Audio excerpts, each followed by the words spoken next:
India news में आपका स्वागत है। मैं हूं आपके साथ दीप्ति। आइए रुक करते हैं कुछ खबरों की ओर। प्रधानमंत्री नरेंद्र मोदी और योगी ने कहा था किसानों को कोई नुकसान नहीं होने देंगे और गांव-गांव की समस्या दूर होगी। गांव के ग्रामीणों की उनकी हर समस्या का समाधान प्रथम चरण में ही होगा, लेकिन धरातल पर कुछ और ही दिख रहा है। यह सारे वादे खोखले नजर आ रहे हैं। जी हाँ, हम बात कर रहे हैं उत्तर प्रदेश बलिया जनपद के वसंतपुर व छोड़डह गांव के, जहां साथ साथ कई ऐसे गांव हैं जहां के ग्रामीण और किसान हर साल बारिश की वजह से होने वाले जल जमाव से पूरी तरह से पीड़ित और ग्रसित हैं। इस गांव में हर जल जमाव इस कदर होता है कि किसानों के लगाए गए फसलें अपना दम तोड़ देती हैं और किसानों को, ग्रामीणों को बहुत भारी नुकसान का सामना करना पड़ता है। गांव के लोगों ने अधिकारियों से अपनी समस्याओं की शिकायत कई बार पहुंचाई है, लेकिन किसी अधिकारी ने उनकी समस्या नहीं सुनी। तो कई गांव के ग्रामीण झेल रहे परेशानी, हो रहे नुकसान को देखते हुए मेन रोड पर अब कई घंटों तक अपनी मांगों को लेकर चक्का जाम कर दिया। दूर दूर तक गाड़ियों की लंबी कतारें लग रही हैं। चक्का जाम की वजह से लोगों को बहुत सी दिक्कतों का सामना करना पड़ता है। चक्का जाम की सूचना मिलते ही प्रशासन मौके पर पहुंची और ग्रामीणों को समझाने की कोशिश की, लेकिन ग्रामीण इस कदर अपने नुकसान और दर्द को झेल रहे हैं कि उन्होंने किसी भी अधिकारी की बात सुनने से इनकार कर दिया। 2 घंटे बीत जाने के बाद मौके पर पहुंचा नवागत एसडीएम संजय यादव ने किसी तरह से ग्रामीणों को समझा, लिखित रूप में सारी मांग पूरी और समस्या का समाधान करने की बात कही। गुस्साए ग्रामीणों को एसडीएम संजय यादव की बातों पर विश्वास हुआ और चक्का जाम को ग्रामीणों ने हटा दिया। गांव के ग्रामीण और प्रधानों का कहना है कि हमारे गांव में जल जमाव से वजह से किसानों को बहुत भारी नुकसान होता है। हम अपने गांव की समस्या की शिकायत हर साल अधिकारियों से करते हैं, लेकिन किसी भी अधिकारी ने आज तक हमारी पीड़ा को नहीं समझा और हम गांव वालों को इस परेशानी को झेलने के लिए छेड़ रहे हैं। इस बार प्रशासन की तरफ से दिए गए आश्वासन पर हमने विश्वास किया है, लेकिन अगर प्रशासन विश्वास को तोड़ने का काम करेगा तो इस बार भारी आंदोलन के साथ कई गांवों के ग्रामीण धरने पर बैठने का उतारू हो जाएंगे। मैं नित्यानंद मिश्रा, पूर्व प्रधान बसंतपुर। ये किसानों का दर्द है जो रोड पर आके छलका है इस धूप में। नीचे भी धूप से जल रहे हैं, हम लोग ऊपर से धूप से जल रहे हैं। बसंतपुर के लोगों के द्वारा यहाँ जाम लगाया गया है कि यहाँ पर कटहल नाला में जो अतिक्रमण है या किस तरह से अवरोध है कि पानी साफ रूप से नहीं निकल पा रहा है। इनके द्वारा जिन बिंदुओं को अवगत कराया गया उसके अनुसार कटहल नाला के गड़ारी नाला के प्रवाह को रोका गया है, जिसे तत्काल हटवा दिया जाएगा। चंदवा पूर्व पंचायत सचिवालय स्थित सभाघर में मंगलवार को प्रखंड के विभिन्न पंचायतों में स्वच्छ भारत मिशन के तहत संचालित शौचालय निर्माण योजना को गति देने को लेकर समीक्षा बैठक संपन्न हुई। बैठक में प्रखंड समन्वयक रितेश कुमार, एमबीबीएस के प्रखंड समन्वयक विमल उराव, सोशल मोबिलाइजर राजू कुमार समेत विभिन्न पंचायतों के मुखिया, पंचायत सचिव, जलसहिया, सखी मंडल की महिलाएं मौजूद थीं। बैठक के दौरान सभी ने शौचालय निर्माण योजना को समय से पूर्ण करने का निर्देश दिया। मौके पर मुखिया नीरल टोपो, पुष्पा देवी, संगीता लड़का, बेजू मुंडा, बालकिशोर लोहरा, इंद्राणी कच्छप, रंजीता एका समेत अन्य मुखिया समेत अन्य लोग मौजूद रहे। मनियर विकास खंड मनियर अंतर्गत ग्राम पंचायत दिधेड़ा के प्रधान शमीम अहमद ने मीडिया कर्मियों के सवालों का जवाब देते हुए कहा कि आज मैं अपने गांव में बहुत अच्छा काम करने आया हूं।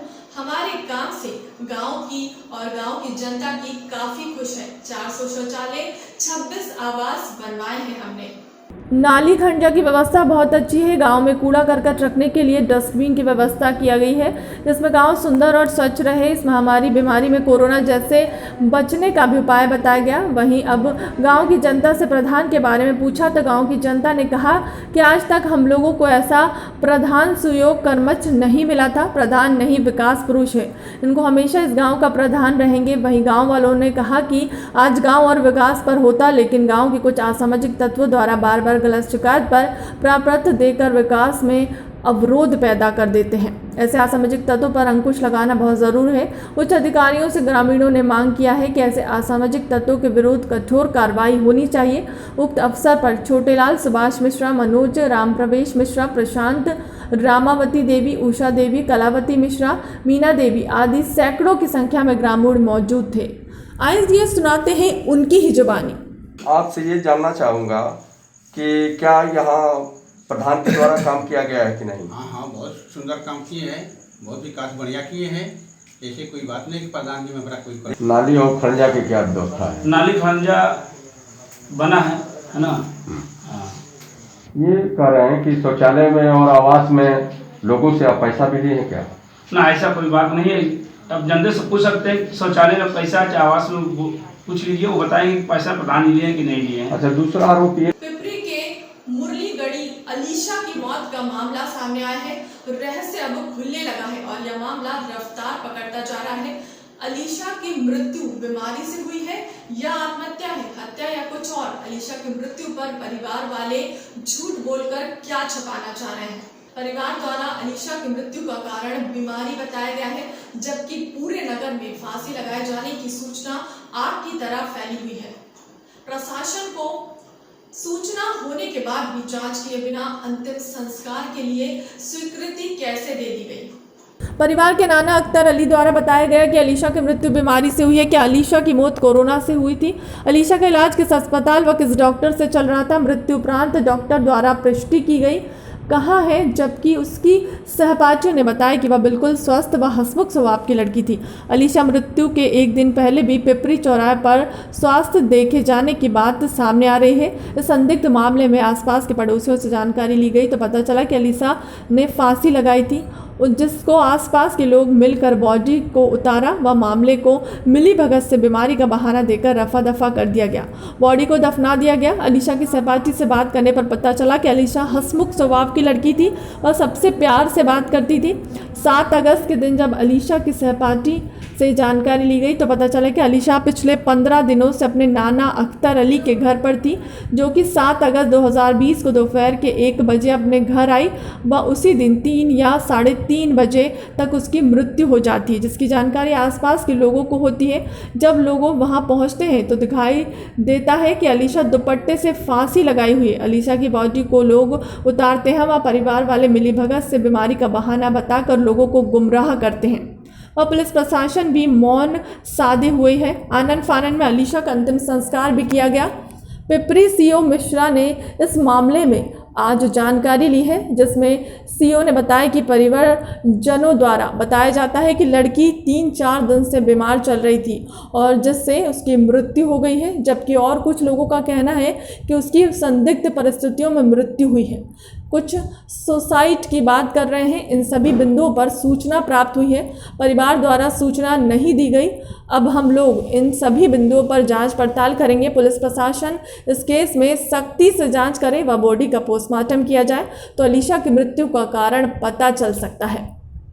या भी हो सकता है यह आत्महत्या ना होकर अलीशा की हत्या हो, जिसको आत्महत्या का रूप दिया गया हो। वह सभी को बीमार बताकर केस रफा दफा कर दिया गया हो। देखिए, थाना पिपरी अंतर्गत जो है कस्बा पिपरी में मुरलीगढ़ी कॉलोनी में जो है एक लड़की की मृत्यु हो गई थी। जो है उसमें जो है उसके परिजन द्वारा बताया जा रहा है कि उसको बुखार हो रहा था 3-4 दिन से, जिस कारण उसकी मृत्यु हो गई है। जबकि और कुछ लोगों का कहना है कि उसकी जो है उसके द्वारा उसकी संदिग्ध परिस्थिति में मृत्यु हुई है। कुछ लोग सुसाइड की बात कर रहे हैं। जो है इन सभी बिंदुओं पर जो है हम लोग को सूचना प्राप्त हुई है। जो है इनके परिजनों द्वारा पुलिस सूचना नहीं दी गई थी। अब हम लोग सभी बिंदुओं पर जांच पड़ताल कर रहे हैं। अभी तक कुछ इन्वेस्टिगेशन में बाहर आ नहीं पाया। जिले के अंतर्गत ग्राम जलालपुर के पास हाईवे पर हुआ दर्दनाक हादसा। देवरिया डिपो को बस से जो कि देवरिया वाया लखनऊ दिल्ली जा रही थी, अचानक अनियंत्रित होकर पलट गई। हाईवे से 24 पार जा रहे थे। लकड़ी से लदे हुए ट्रैक्टर में पीछे से जा भिड़ी। हादसे में चालक नीरज दुबे को अस्पताल ले जाते समय उसकी मृत्यु हो गई। परिचालक घायल अवस्था में हाईवे की टीम में कार्यरत था। हाईवे पेट्रोलिंग अधिकारी अमन बाजपाई ने मौके पर पहुंचकर स्थिति को संभाला और घायल को अस्पताल भिजवाकर हाईवे चालू करवाया।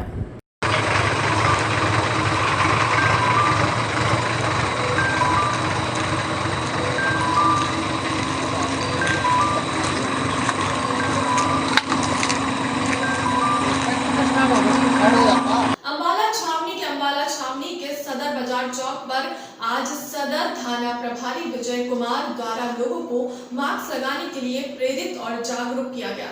थाना प्रभारी ने छावनी के सदर बाजार चौक पर लोगों को मास्क बांटने। सदर नगर थाना प्रभारी विजय कुमार ने कहा कि वह मास्क का प्रयोग करें, इससे कोरोना को फैलने से रोका जा सकता है। आज ऐसे कई वाहन चालक जिन्होंने मास्क नहीं लगाए, उन्हें पुलिस और अपनी तरफ से मुफ्त मास्क भी वितरित किए गए। हरियाणा सरकार की तरफ से, हरियाणा पुलिस की तरफ से कि अभियान है,